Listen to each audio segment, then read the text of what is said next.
appartement est rempli de cafards. On ne peut pas éteindre la lumière la nuit ici, impossible. Mes enfants, ils ne dorment plus. Je lui ai montré les moisissures dans le balcon. Mon fils qui a 9 ans, il a un problème asthmatique. Ma fille, elle a toujours des boutons sur la peau. Ça fait des jours que moi, je ne dors pas chez moi. Je suis tout le temps stressée.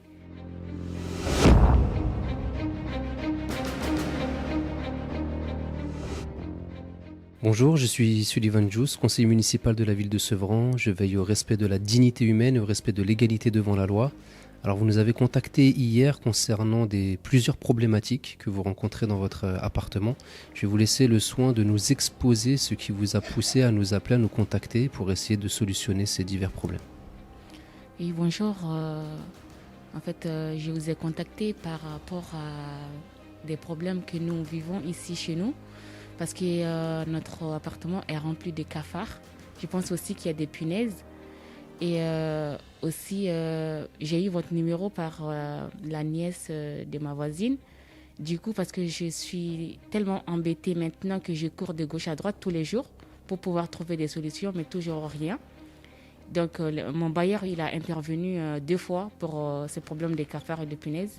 Alors juste pour mentionner, nous sommes ici à Allée des Personnages à Sevran. Le bailleur, c'est Logirep et vous habitez ici depuis 2015. Depuis le 30 mars 2015. Depuis qu'on est rentré, quelques temps après, on a constaté qu'il y avait des cafards. Tout de suite, on les a contactés. Ils sont venus, ils sont intervenus. Et ça n'a rien donné. On avait toujours des cafards. Moi-même, j'allais chez les spécialistes de ces produits, de ces insectes, pour acheter, pour venir mettre. Mais à chaque fois que nous mettons, on peut faire 2 à 3 semaines, on ne les voit pas. Mais après, ils reviennent. Du coup, quand ça devient beaucoup comme ça, je les ai recontactés une deuxième fois pour le même problème. Ils sont venus encore pour intervenir. Mais sauf que ça n'a rien donné encore. Donc à chaque fois, moi je me suis dit, ça ne sert à rien que je les appelle. Je les appelle parce qu'ils viennent mettre les mêmes produits qui ne font pas effet. Et du coup, à chaque fois, c'est moi-même qui me déplaçais pour aller acheter ces produits pour le mettre. Mais maintenant, avec le contexte sanitaire que nous vivons, à chaque fois que je mets ce produit, je suis obligée d'amener mes enfants chez ma mère, qui habite jusqu'à La Verrière. Et maintenant, je ne peux plus parce que, avec les 10 kilométrages, avec le couvre-feu et tout ça, du coup, on est obligé de rester sur place. Et Ce sont des produits qui sont assez nocifs et qui nécessitent que vous quittiez les lieux pendant un certain temps. Ouais. Pendant un certain temps, on est obligé de quitter parce que mon fils, qui a 9 ans, il a un problème asthmatique. À chaque fois que je mettais ces produits, ils peuvent rester là-bas 1 semaine, 10 jours, mais quand il revient seulement, il est obligé de reprendre ses médicaments pour calmer ses crises après. Alors vous avez des cafards à quel endroit de la maison ? Maintenant, partout.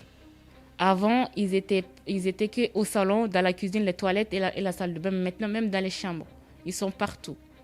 Et du coup, j'ai envoyé un mail à mon bailleur parce qu'ils ne répondent pas au téléphone. Quand j'appelle, ils ne répondent pas. J'ai envoyé un mail, on m'a répondu qu'ils ont réceptionné mon courrier, qu'ils vont intervenir dans un bref délai. J'ai attendu, pas de réponse. Tous les jours, j'appelle, on ne me répond pas. C'est seulement hier que j'ai eu un monsieur au téléphone qui me dit qu'ils vont intervenir au plus vite. Parce que moi, j'ai vraiment souligné au monsieur que nous, on a besoin de quitter le lieu parce que mes enfants, ils ne dorment plus. Tous les soirs, je suis obligée de rester assise dans leur chambre pour qu'ils puissent dormir. On ne peut pas éteindre la lumière la nuit ici, impossible. Parce que sinon, il y a encore plus de cafards lorsque vous éteignez la lumière. Ouais. Et une fois qu'on éteint, pendant 10-15 minutes, on va voir, quand on rallume, on ne peut même pas mettre le pied. Ils sont partout, ils sont beaucoup. Et du coup, les enfants, ils ont tellement peur. Avant, quand ils voyaient dans leur chambre, j'allumais la lumière pendant un certain temps. Quand ils ne les voyaient plus, ils montaient sur leur lit pour dormir. Mais maintenant, ils me disent, même il y a les cafards même sur le lit. Et vous me disiez que c'était problématique au niveau de l'école parce qu'ils ne dormaient pas la nuit, que le matin, il fallait se réveiller pour pouvoir aller à l'école avec un gros état de fatigue. Depuis un certain temps, ils se réveillent tout le temps avec avec de la fatigue parce qu'ils ne dorment pas assez. Parce qu'au milieu de la nuit, ils peuvent crier « Maman, maman, il y a des cafards sur mon lit ». Je viens et je vais constater que oui, il y a des cafards. Je vais enlever et tout ça. Je vais rester avec eux pendant un certain temps. Et ils ne dorment pas. Moi, je ne dors pas. Et du coup, c'est devenu vraiment stressant. Moi, je suis constamment stressée nuit et jour. Je ne sais plus quoi faire.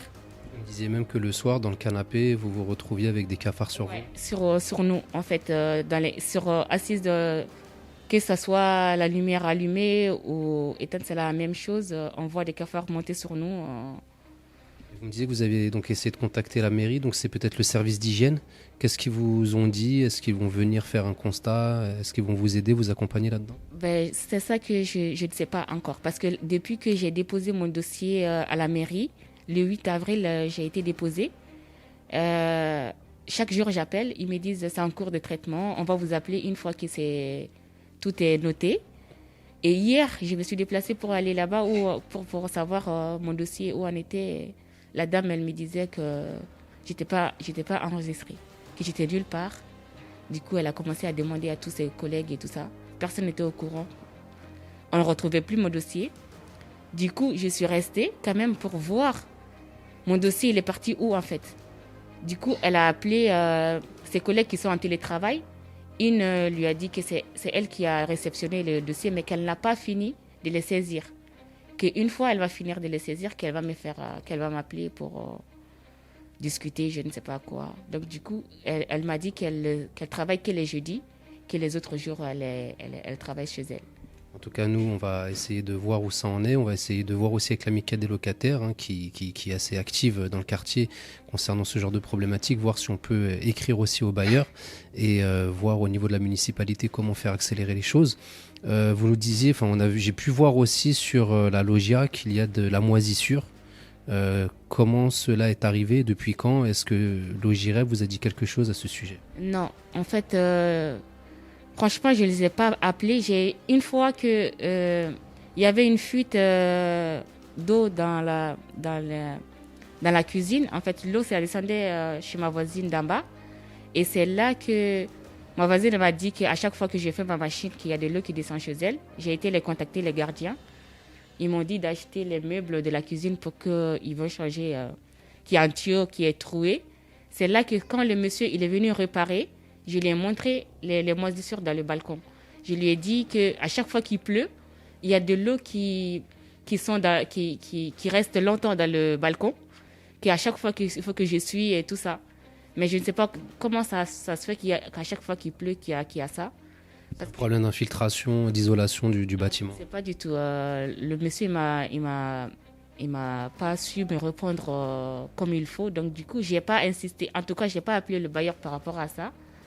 Ce qui m'a vraiment. C'est le problème des cafards et des punaises qui est très problématique aujourd'hui. On a pu voir aussi un autre problème dans la salle de bain et dans les sanitaires.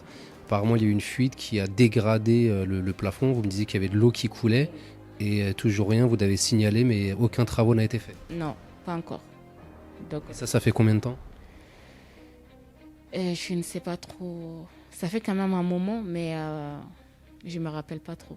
Parce qu'on a vu que c'était quand même bien dégradé.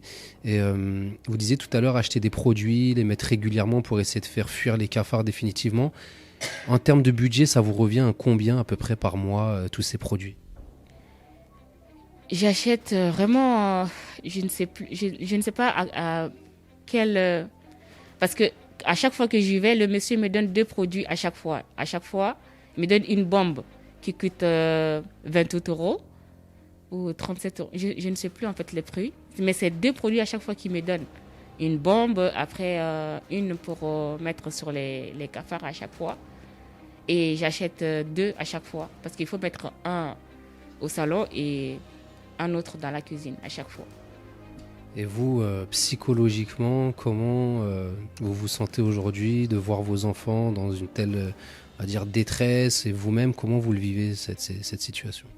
Je le vis vraiment très très mal. C'est ce que j'expliquais à la dame en fait, que si elle trouve que moi, ça fait des jours que moi je ne dors pas chez moi, je suis tout le temps stressée. J'ai des enfants à bas âge, donc du coup, qu'est-ce que moi je dois faire maintenant? J'ai demandé, depuis qu'on a commencé, ces problèmes ont commencé. Avec mon mari, on a décidé de changer de lieu. Mon mari il a fait la demande à son travail, le 1% patronal. Et on a été à la mairie aussi pour faire une demande de logement. Mais toujours rien. La problématique qui se pose, c'est que si on demandait à toutes ces personnes, que ce soit peut-être le maire, les personnes du service d'hygiène, du service logement, de venir vivre ici, ce seraient les premiers à refuser catégoriquement de venir s'installer ici. Et quand ils voient la détresse de certains de leurs concitoyens, il y a déjà, je pense à mon sens, un défaut de considération.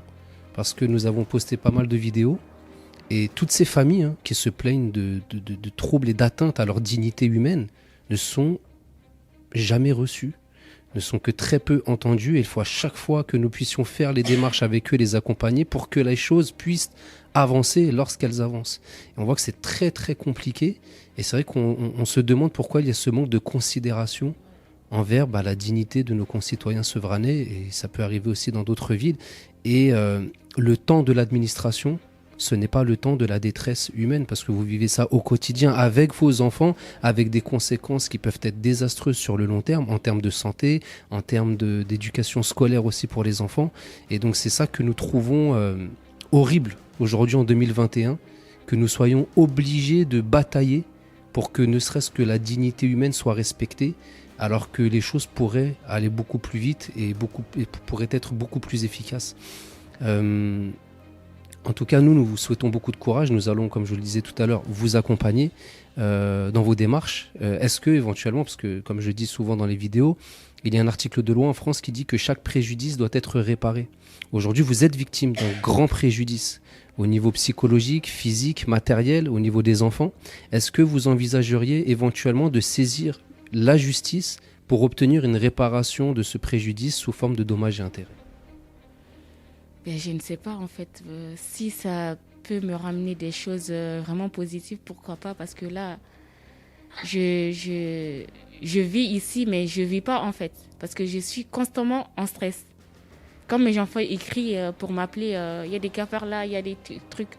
Ma fille, elle a toujours des boutons sur la peau. Le pédiatre me dit peut-être que c'est des punaises et tout ça. On a changé tous les matelas, même les matelas, on a changé. On a jeté pas mal de trucs. Tout ça, c'est des trucs qui reviennent cher. Et en parlant de travaux, vous me disiez que vous aviez une voisine qui était dans la même situation, qui a dû refaire toute sa tapisserie, c'est bien ça? Elle m'a dit, oui. Elle m'a dit qu'elle a tout enlevé, qu'elle a enlevé tous les papiers peints chez elle. Elle a tout repeint. Elle a fait des travaux vraiment chez elle. Et c'est parti? Elle m'a dit que c'est parti. Que ça, avec ça seulement que c'est parti. Elle était dans la même situation. Sauf qu'elle, elle vit dans un F2. Et moi, je vis dans un F4. Donc, du coup, les travaux ici... Ça reviendrait très cher. Ouais. C'est ça qui vous empêche de pouvoir le faire? Oui, exactement. Et sachant que de base, ce n'est pas forcément à vous de le faire non plus. C'est au bailleur aussi, à un moment donné, de prendre ses responsabilités, de faire le nécessaire pour éradiquer ce fléau des cafards. Parce que la loi stipule que le bailleur doit mettre à disposition de ses locataires un logement digne et décent. Et ça implique qu'il soit dénué de tout nuisible. Et les cafards sont des nuisibles. Je vais vous laisser le mot de la fin pour conclure. Je vous remercie déjà pour votre déplacement, pour venir vraiment constater. Parce que c'est ce que je recherche envers la mairie, qui viennent faire le constat comme vous venez de le faire. Comme ça, je ne sais pas en fait, c'est juste pour vous remercier de votre déplacement. C'est normal, il n'y a pas de souci. En tout cas, nous allons vous accompagner et faire les démarches nécessaires à vos côtés pour que vous puissiez être établis dans vos droits le plus rapidement possible. Je vous remercie pour votre témoignage. Je vous souhaite vraiment beaucoup de courage à vous, à l'ensemble de votre famille. Je vous dis à très bientôt.